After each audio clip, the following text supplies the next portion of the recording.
ఈ వీడియో చూసే ముందు ఓం నమశివాయ అని కామెంట్ చెయ్యాలి. మహాశివరాత్రి పండుగ రానే వచ్చేసింది. ఫిబ్రవరి 15వ తేదీ ఆదివారం రోజు శివరాత్రి పండుగ వచ్చింది. ఈ సంవత్సరంలో వచ్చిన శివరాత్రి రోజు ఎన్నో శుభయోగాలు ఏర్పడ్డాయి. ఇలాంటి అమృత గడియల్లో స్త్రీలు కొన్ని పరిహారాలను పాటిస్తే మీ భర్త సంపద విపరీతంగా పెరుగుతుంది. మీ ఇంటిపై శివుడి ఆశీర్వాదం ఖచ్చితంగా ఉంటుంది. ఎన్నో వేల సంవత్సరాల తర్వాత ఈ మహాశివరాత్రి రోజు కొన్ని అమృత గడియలు ఏర్పడ్డాయి. కాబట్టి మహాశివరాత్రి రోజు శివుడిని ఎలా పూజించాలి, స్త్రీలు పాటించాల్సిన ముఖ్యమైన నియమాలు ఏమిటి అన్న విషయాల గురించి ఈ వీడియోలో తెలుసుకుందాం. వీడియోని స్కిప్ చేయకుండా చూడండి.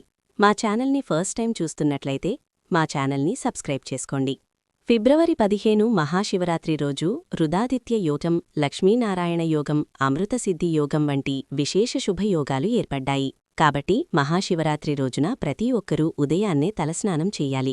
ఈ రోజున తలస్నానం చేసేటప్పుడు నీటిలో కొంచెం పసుపు, కళ్ళుప్పును వేసుకుని స్నానం చేస్తే మీ జాతక దోషాలన్నీ తొలగిపోతాయి.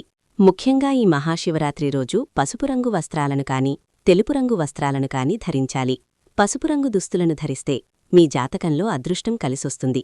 అలాగే తెలుపురంగు వస్త్రాలను ధరిస్తే మానసిక ప్రశాంతత లభిస్తుంది. శివరాత్రి రోజున ఇంట్లో పూజ చేసేటప్పుడు ఒక పిండి దీపాన్ని వెలిగించండి.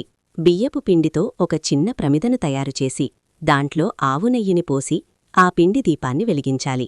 శివరాత్రి రోజున ఎవరైతే పిండి దీపం వెలిగిస్తారో ఆ కుటుంబానికి అఖండ రాజయోగం సిద్ధిస్తుంది. ఇంట్లో ఎలాంటి కష్టాలు లేకుండా ఆ పరమేశ్వరుడు ఎల్లవేళలా రక్షిస్తూ ఉంటాడు. అప్పుల సమస్యలతో బాధపడేవారు శివరాత్రి రోజున ఒక నిమ్మకాయను తీసుకుని మీ పూజగదిలో పెట్టి శివపార్వతులకు నమస్కారం చేసుకోవాలి. తర్వాత ఆ నిమ్మకాయను తీసి మీ బీరువాలో పెట్టుకోండి. మీకున్న అప్పుల సమస్యలన్నీ వెంటనే తొలగిపోయి డబ్బుపరంగా మీకు బాగా కలిసొస్తుంది. తమలపాకులు ధనలక్ష్మిని ఆకర్షిస్తాయి. శివుని ఆశీర్వాదంతో త్వరగా ధనవంతులు కావాలంటే ఒక తమలపాకును తీసుకుని శుభ్రంగా కడిగి దానిమీద గంధంతో ఓం నమశివాయ అని రాసి మీ పూజగదిలో పెట్టుకోండి. ఆ పరమేశ్వరుడు వెంటనే అనుగ్రహించి మీ ఇంటికి 7 తరాల ఐశ్వర్యాన్ని ప్రసాదిస్తాడు.